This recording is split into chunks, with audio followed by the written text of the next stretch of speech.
Hello, my name is Apollo, and you've stumbled across my ASMR channel. Whether this is fate or chance or coincidence, who's to say? But maybe you'll stay. So, tonight, I decided I would read through one of my old ancient Greek philosophy textbooks. And I want to read from this particular guy, Heraclitus, because I feel like he really embodies this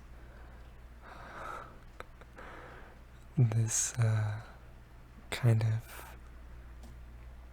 trickster, like almost comedic in how like nonsensical what he's like seems to be saying, but he finds ways to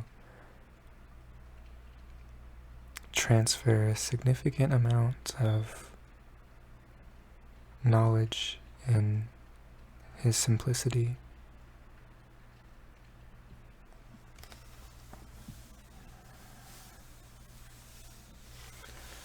So, what I think I'll do is read from a fragment of the textbook that introduces Heraclitus, and then I will read some of the fragments that we have, because of course we do not have all of what he wrote, but only fragments from other people who read him.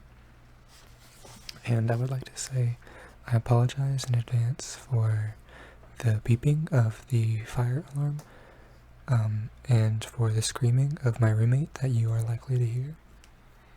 I do not have, and the buzzing of my phone, but I do not have a high-tech setup here today.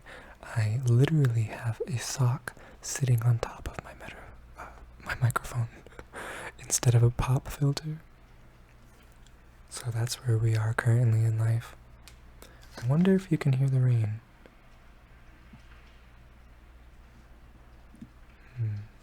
It is raining outside.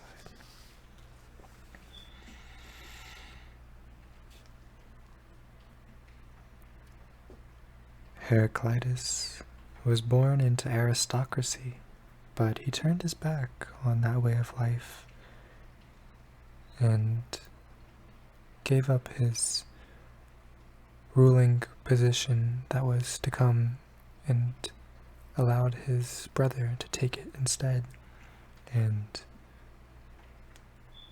it says here he had a reputation for misanthropy and obscurity. Some of his nicknames were the Obscure and the Riddler.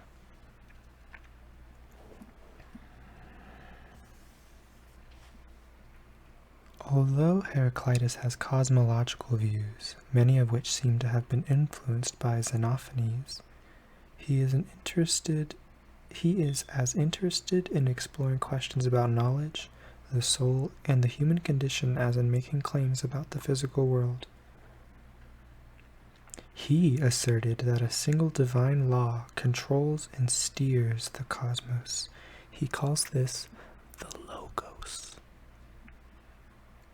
The word Logos means, among other things, account, or thing said, or even word.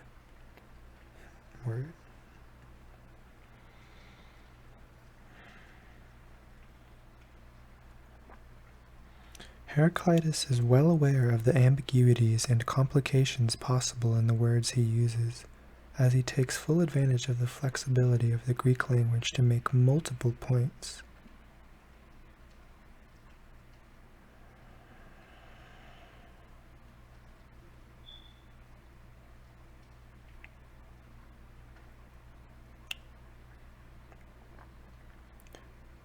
Heraclitus attempts to bridge the gap between divine and human knowledge pointed out by Homer, Hesiod, and Alcmaeon.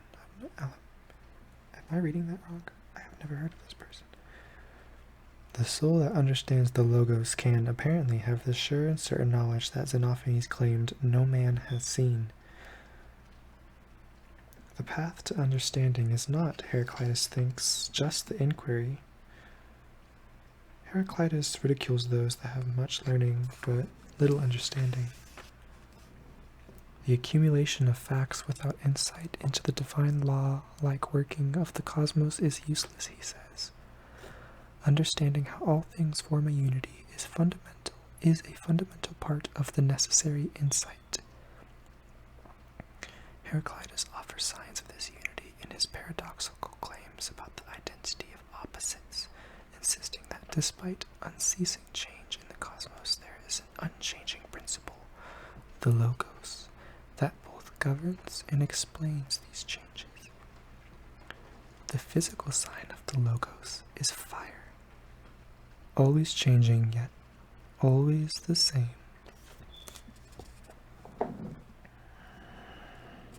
So now we come to the fragments that we have, and I think I'm just going to pick through randomly here and there. So starting with 1. Although this Logos holds always, humans prove unable to understand it both before hearing it and when they have first heard it. For although all things come to be or happen in accordance with this Logos, humans are like the inexperienced when they experience such words and deeds as I set out, distinguishing each thing in accordance with its nature, and saying how it is. But other people fail to notice what they do when awake, just as they forget what they do while asleep. 2. For this reason, it is necessary to follow what is common. But although the Logos is common, most people live as if they had had their own private understanding.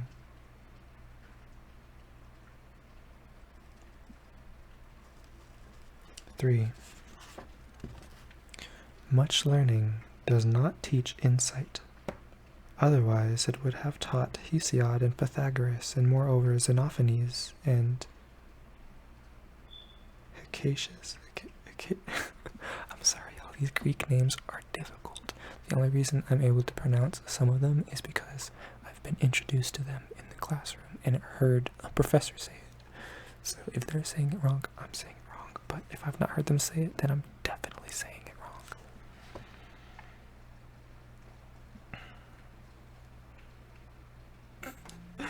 Number 5, this one's kind of funny. Heraclitus said that Homer deserved to be expelled from the contest and flogged. Dude was he had some strong opinions, I suppose.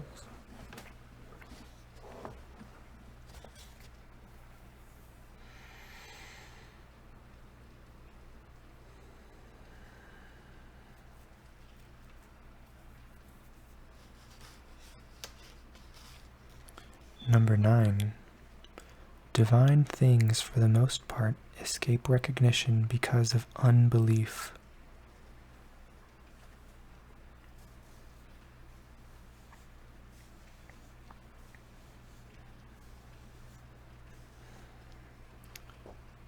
Number 12. Nature loves to hide. I actually have that quote from him posted on my wall. I love it so much. I have next to my bed a wall of I've got like 10 or 15 note cards with various quotes from people that I like.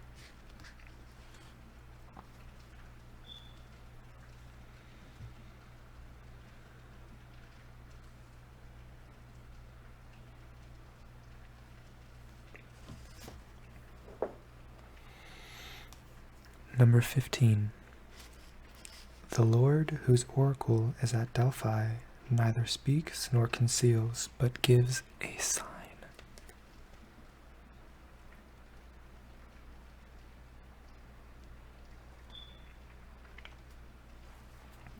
Number 17.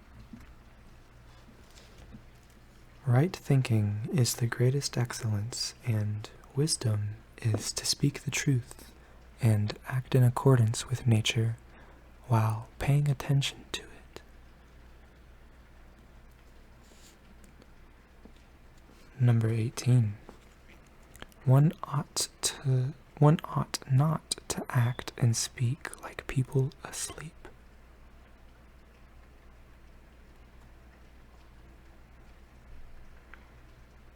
This quote actually comes from Marcus Aurelius in his Meditations. However, it's being attributed to Heraclitus here.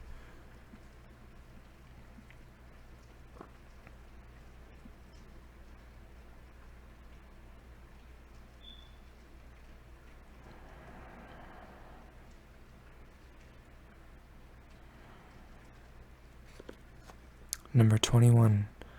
What we see when awake is death. What we see asleep is sleep.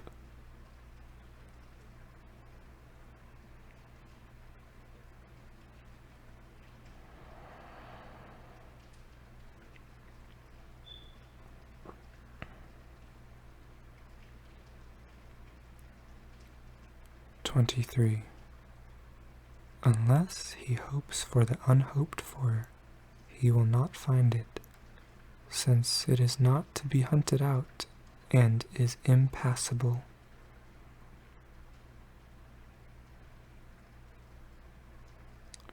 (24) Those who seek gold dig up much earth, but find little.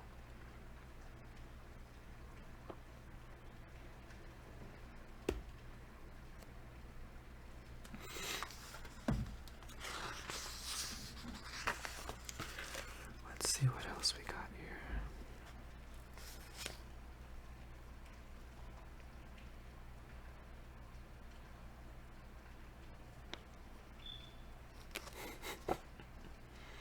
Number 33. Let us not make random conjectures about the greatest matters.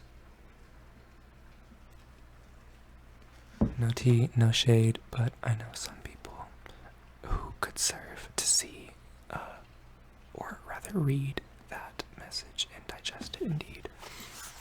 But no tea, no shade.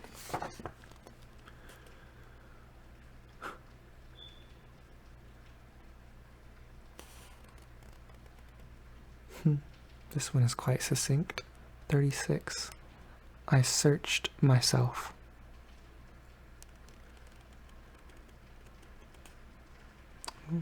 Number 37.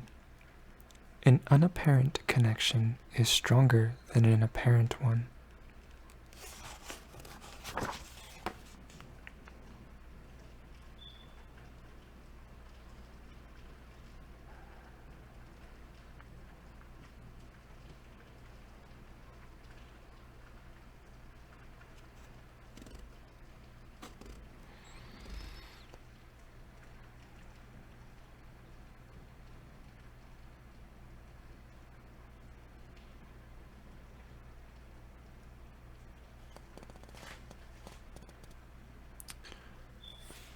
Number 48.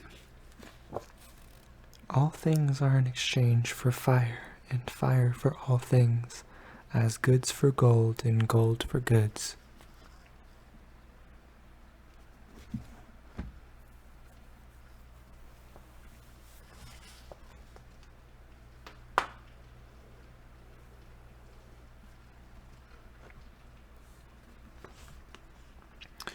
Number 50. For souls to become water is to die. For water to become earth is to die. But from earth, water comes to be. From water, soul.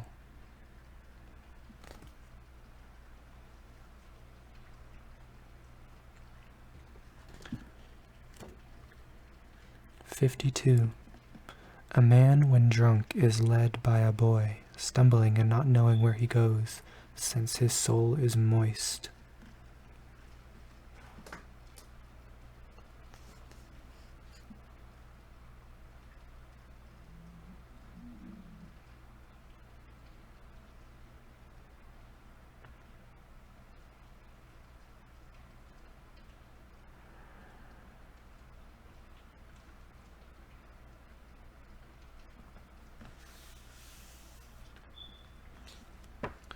"66. The road up and the road down are one and the same."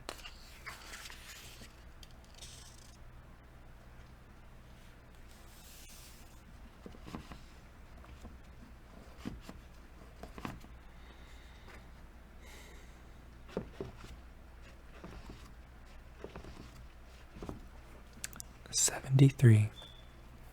To God all things are beautiful and good and just, but humans have supposed some unjust and others just."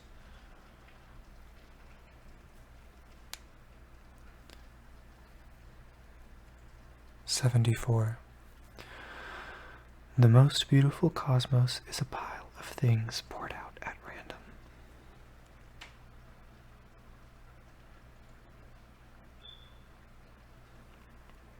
75. The beginning and end are common on the circumference of a circle.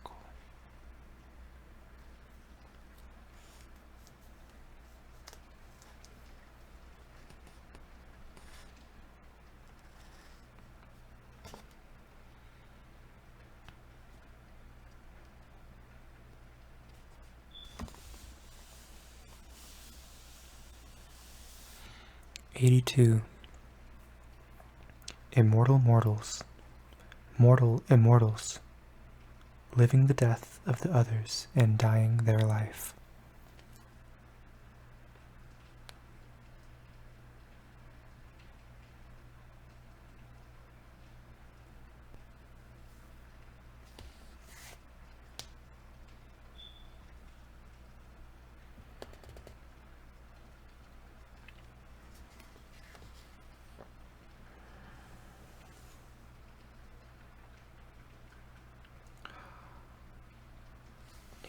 93. How could one fail to be seen by that which does not set?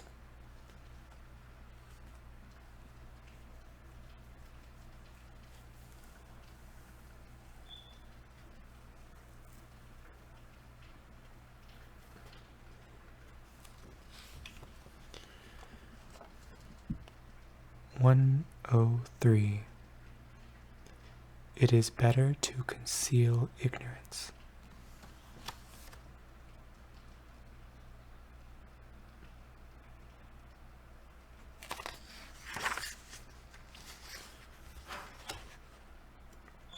12.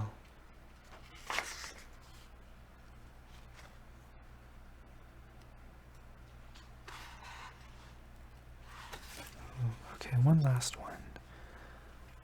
Okay, 105. They vainly purify themselves with blood when defiled with it, as if a man who had stepped into mud were to wash it off with mud. He would be thought mad if anyone noticed him acting thus.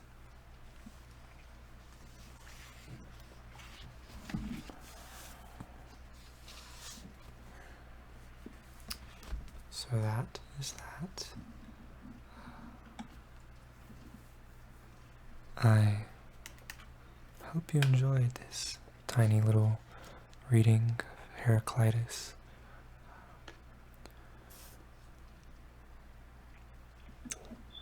I will probably most definitely read more of the ancient Greeks because I really like what they have to say. Perhaps even I'll go into an actual discussion with myself and with the text of perhaps some of the discourses of Socrates and his quite comedic encounters with his peers.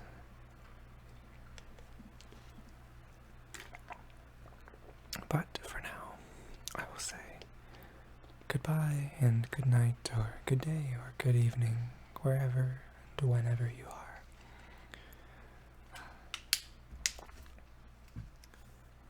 If you've listened this far, well then, thanks. If you're listening at all, then thanks. Perhaps you would like to tune into the future. Perhaps not, but either way,